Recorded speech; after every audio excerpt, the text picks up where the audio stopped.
Episode 1 of The Last of Us does a magnificent job setting the rules for the series' post-apocalyptic world.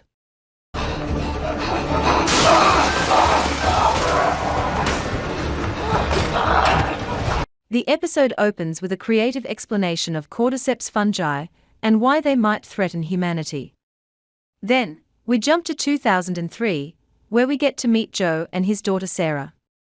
Instead of unleashing the infected immediately, Episode 1 takes its time to let us know the characters, making Sarah's death more painful. We got a lot of extra here. Y'all want some biscuits? Dad, you love biscuits. I do. In this past section of the episode, The Last of Us also underlines how the military can act under extreme pressure, slaughtering innocent people to prevent the world's end. Sarah is one of these victims, shot by a soldier in front of Joel's eyes and scarring the man for life. After making us cry our hearts out with Sarah's death, The Last of Us jumps to the present, 2023, where what's left of humanity struggles to survive. In the ravaged world, walled cities were built to hold what is left of society. These cities are controlled with an iron fist by FEDRA, the Federal Disaster Response Administration, a military organization that doesn't even blink before killing children, if that means stopping the fungi from spreading. Not everyone is happy with FEDRA's tyrannical government, though, as Episode 1 introduces the Fireflies, freedom fighters trying to restore democracy somehow. And then, there are people like Joel and Tess, unconcerned about big political struggles and just doing what they can to survive. The episode follows Joel and Tess as they try to get a battery for a car, willing to rescue Joel's brother Tommy from an unknown danger. We learn that Joel and Tess are not good people. They are criminals, actually, who don't hesitate to hurt other people to get what they want. They are far from being heroes, but fate has a few surprises in store for them.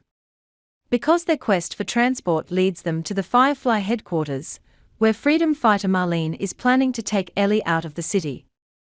With no one to trust after being wounded in a gunfight, Marlene leaves Ellie under Joel and Tess' care, promising the couple will get a vehicle and supplies once they deliver the girl to a Firefly outpost outside the city.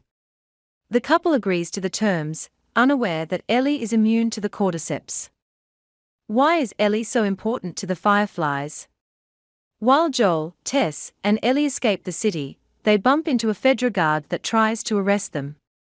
As a standard procedure, the guard tests the prisoners for early signs of infection. Ellie knows she will test positive, so she stabs the guard in the leg.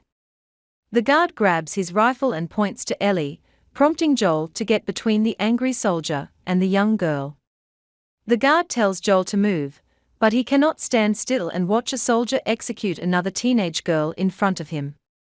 After 20 years, Sarah's death still weighs over Joel. Something snaps inside the smuggler, and he jumps over the guard, risking his life to protect a girl he just met. Joel punches the soldier's face until it becomes a pulpy mass of flesh, blood, and broken bones. While Joel is busy beating the life out of a soldier, Tess grabs the guard's testing tool from the ground and realizes Ellie is contaminated. The girl defends herself, showing the scars on her arm and claiming she's not sick. No, I'm not sick. Joe! I'm not sick. Joe! I'm not sick. Look. No one lasts more than a day after being bitten by a person infected with cordyceps, but the scars on Ellie's arms show that her wounds have already healed. Ellie is immune, and that makes her valuable. That's why Marlene wants the Fireflies to shelter the girl and take her to a lab, where they hopefully can develop a cure, or a vaccine. Ellie's immunity completely changes the stakes for Joel and Tess. While The Last of Us is brilliantly written and highly engaging, the series would feel like your average zombie outbreak story if it wasn't for Ellie's arm. Thanks to the girl's immunity, the series' main characters fight for much more than their lives. Their journey can lead to salvation for humanity itself. Episode 1 doesn't have the time to explore Joel and Tess' reaction to the shocking discovery, but we can already guess where the series leads us. In 2003, Joel was a dedicated father who overworked himself to care for his daughter.